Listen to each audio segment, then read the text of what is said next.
Hello बच्चों, कैसे आप सब लोग। स्वागत है आपका हमारी आज की हिंदी की क्लास में।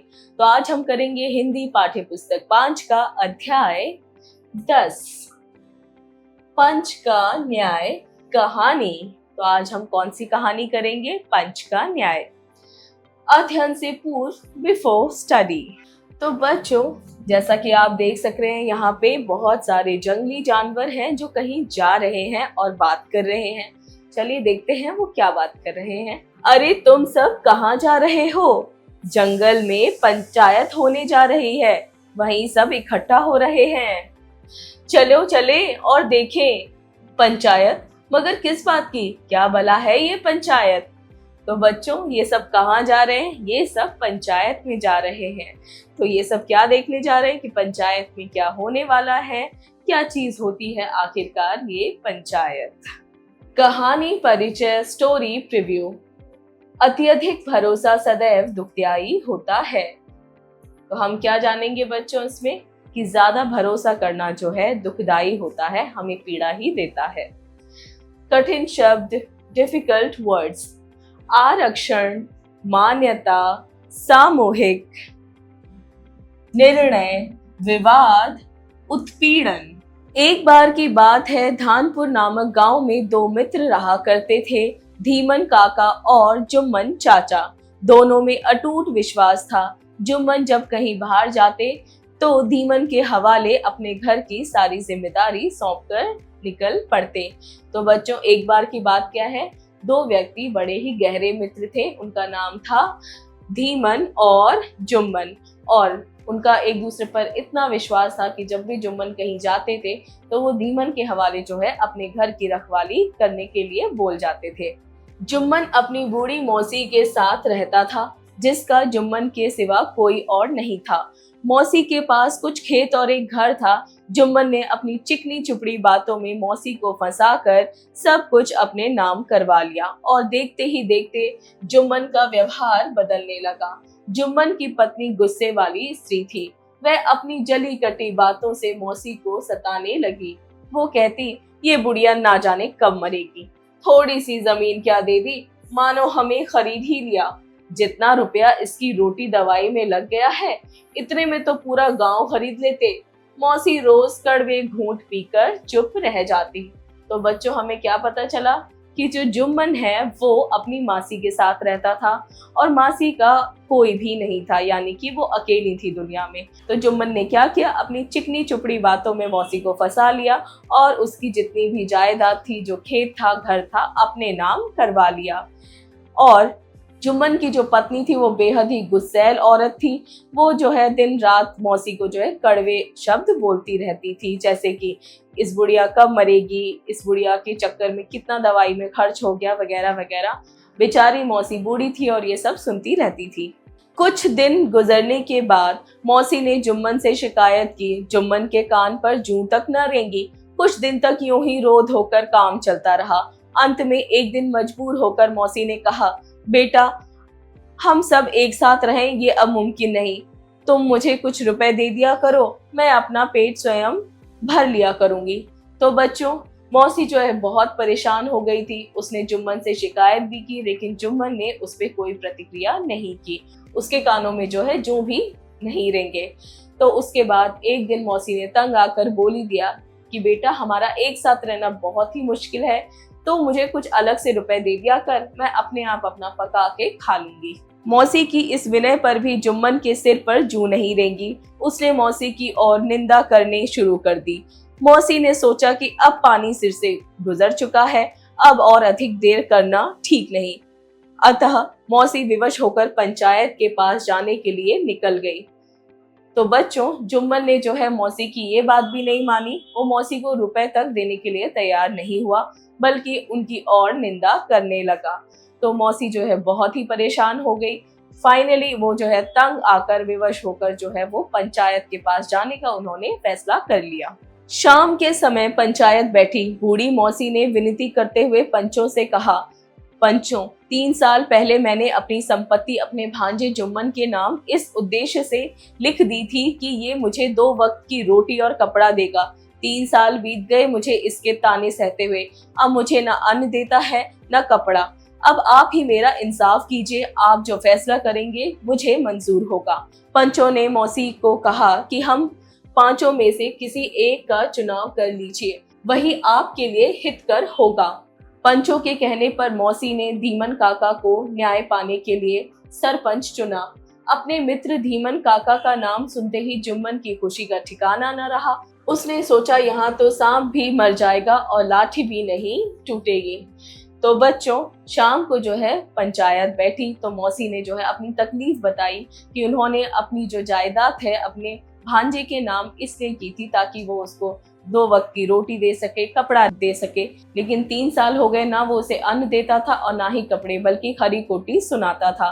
तो बच्चों, पंचायत के लोग कहते हैं कि आप किसी को अपना पंच चुनिए जो आपके लिए लड़ सके। तो मौसी जो है धीमन काका को चुनती है, जो कि उनके लिए पंचायत से जो है लड़ता है। और धीमन का नाम सुनते ही जो है जुम्मन जो है बहुत ही खुश हो गया, क्योंकि उसे लगा धीमन तो मेरा मित्र है, तो इसलिए जो भी फैसला होगा वो मेरे हित में होगा। सरपंच बनने के बाद धीमन काका ने दोनों पक्षों की बातें ध्यान से सुनी। अंत में उसने अपना न्याय सुनाते हुए कहा, मौसी ने जो कुछ कहा वो सच है, इसलिए जुम्मन को हर महीने मौसी को पैसे देने होंगे। धीमन का ये न्याय सुनते ही जुम्मन आग बबूला हो गया। तो बच्चों, धीमन ने दोनों पक्षों की बात सुनी और उसने फैसला जो है मौसी के हित में रखा। उसने कहा कि जुम्मन को जो है मौसी को पैसे देने होंगे, और ये सुनते ही जो है जुम्मन आग बबूला हो गया। उसे धीमन से ऐसी उम्मीद कदापि नहीं थी। उस दिन से धीमन जुम्मन को फूटी आंख न भाता और मन ही मन बदला लेने की ताक में रहने लगा। धीमन के पास 2 बैल थे। कुछ महीने बाद इस जोड़ी का एक बैल बीमार हो गया। अब एक बैल किस काम का? धीमन ने सोचा क्यों न गांव के साहूकार को ये बैल बेच दूं। वह इक्का गाड़ी हाँकते थे। धीमन काका के बैल को देखकर साहूकार का मन ललचाया। तोल मोल के बाद धीमन ने वह बैल साहूकार को इस शर्त पर बेच दिया कि महीने के अंदर ही वह बैल का दाम चुका देगा। साहूकार बैल से खूब काम लेता, मगर उसके भोजन का बिल्कुल ध्यान नहीं रखता। इसलिए बैल का शरीर टूटता गया और वह 1 महीने के भीतर ही मर गया। तो बच्चों, जब धीमन ने मौसी के हित में फैसला सुनाया, उसके बाद से ही जुम्मन की आंखों में जो है धीमन खटकने लगा था। एक बार की बात हुई कि धीमन के पास 2 बैल थे, जिसमें से एक जो है बीमार पड़ा।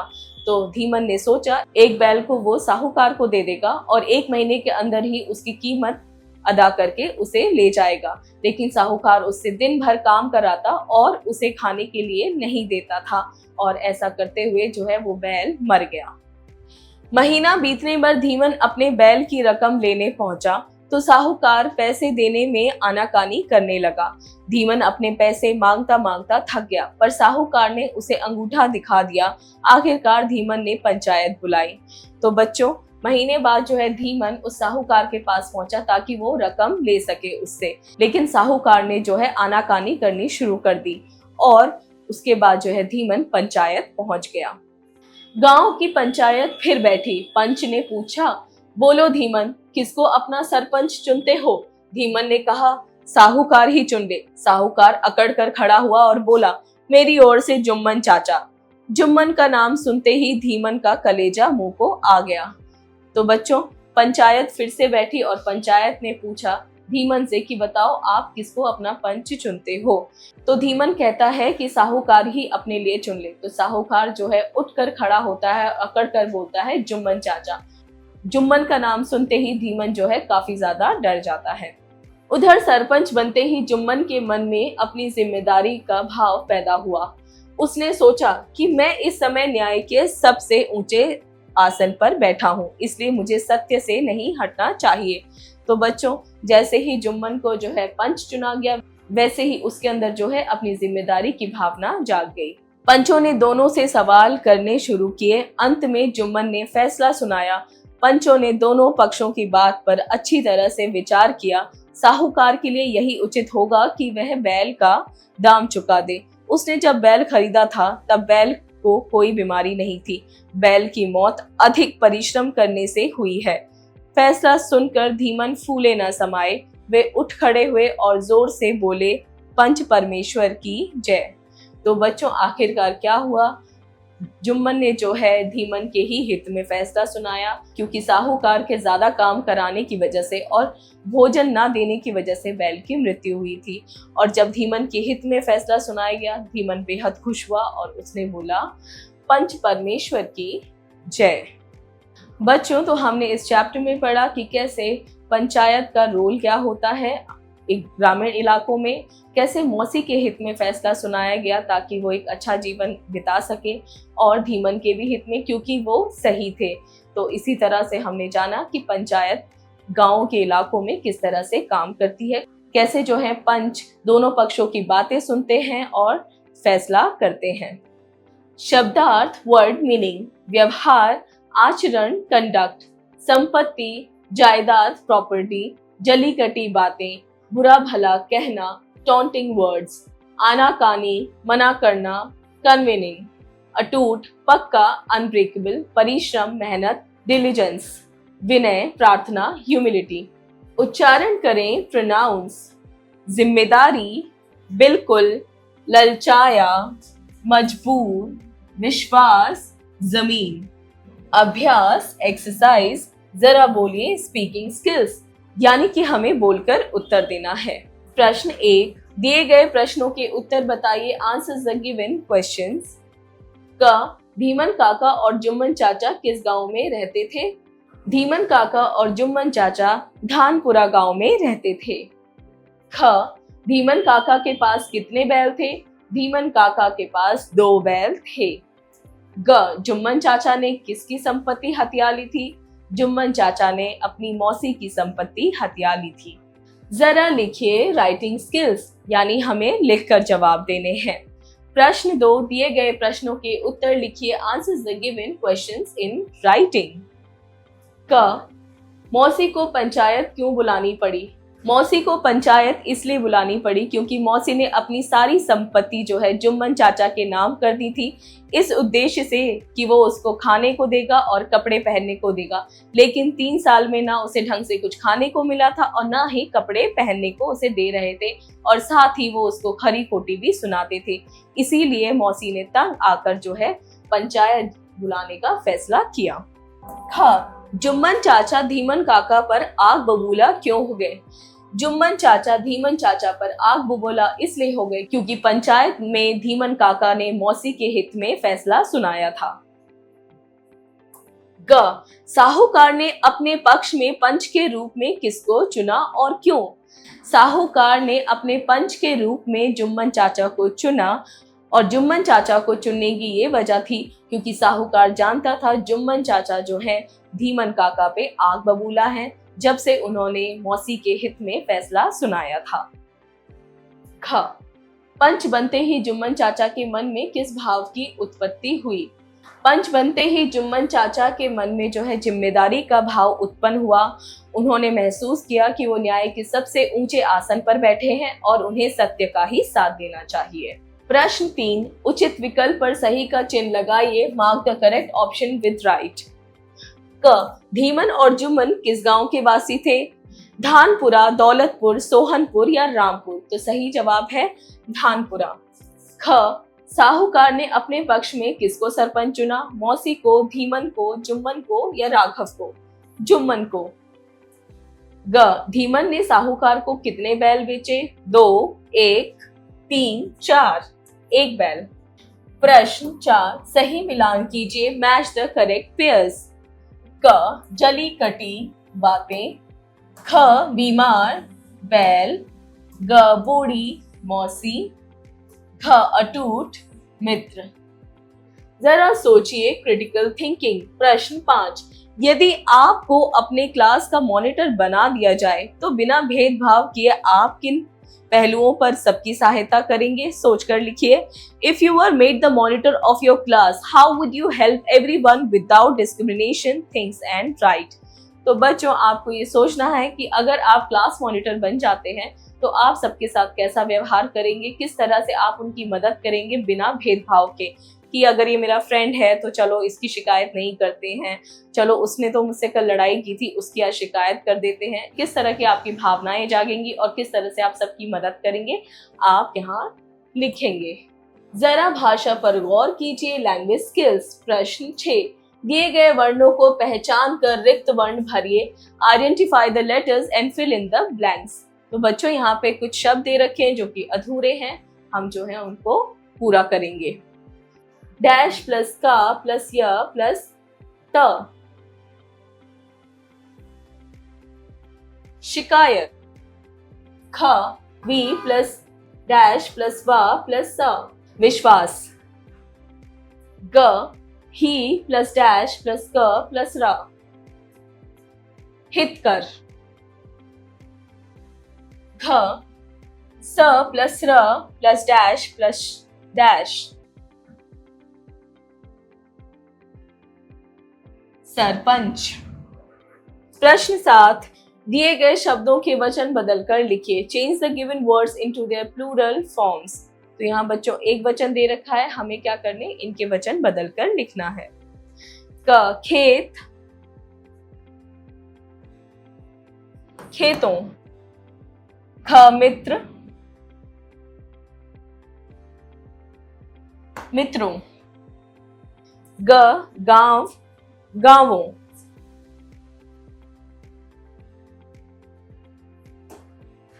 घ आंख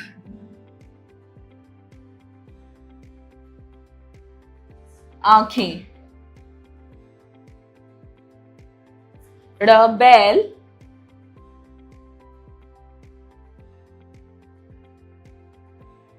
बैलों। च पंच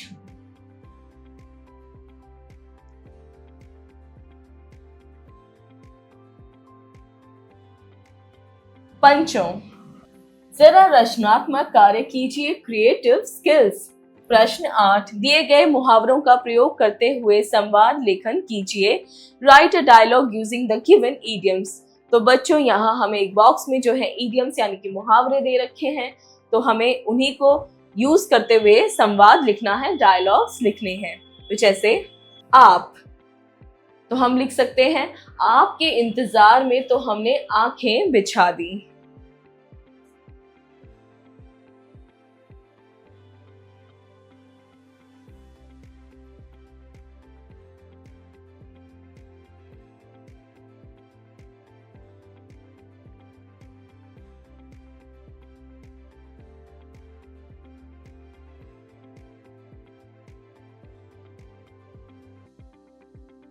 तो मित्र, अरे मित्र तुम भी तो ईद का चांद हो गए।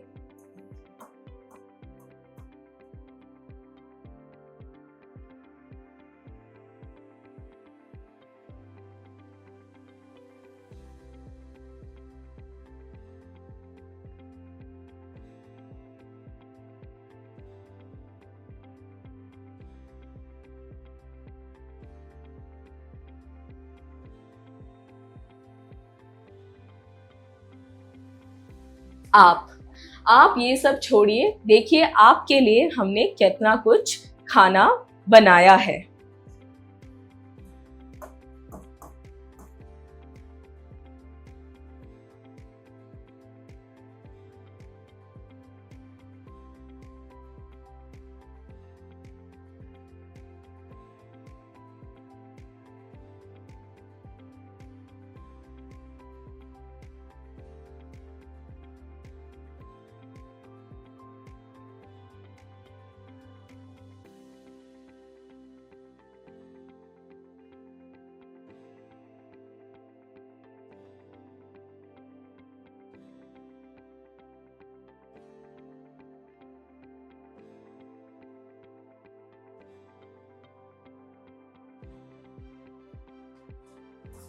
मित्र, वाह मेरे मुंह में तो पानी भर आया।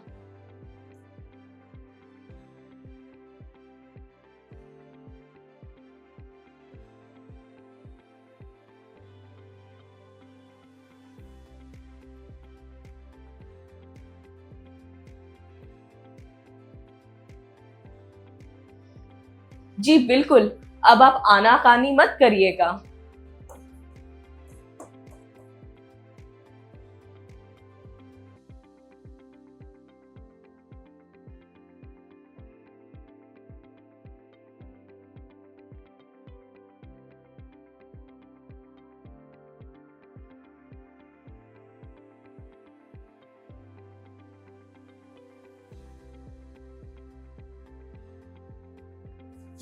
प्रश्न 9, जुम्मन चाचा के न्याय से आप किस हद तक प्रभावित हुए और क्यों?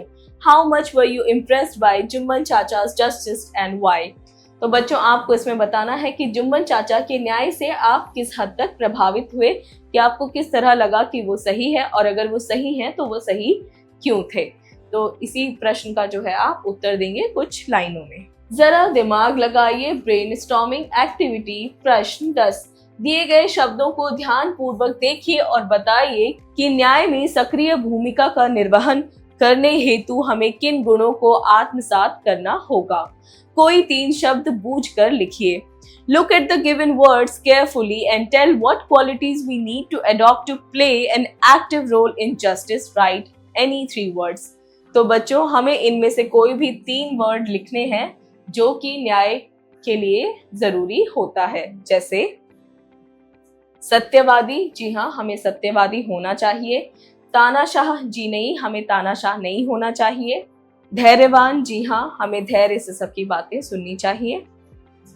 हिंसावादी, जी नहीं हमें हिंसावादी नहीं होना चाहिए। मृदुभाषी, जी हाँ हमें मृदुभाषी होना चाहिए, यानी कि हमें मीठा बोलना चाहिए। तो बच्चों इसी के साथ आपका ये पाठ हुआ पूरा। मिलते हैं अगली क्लास में।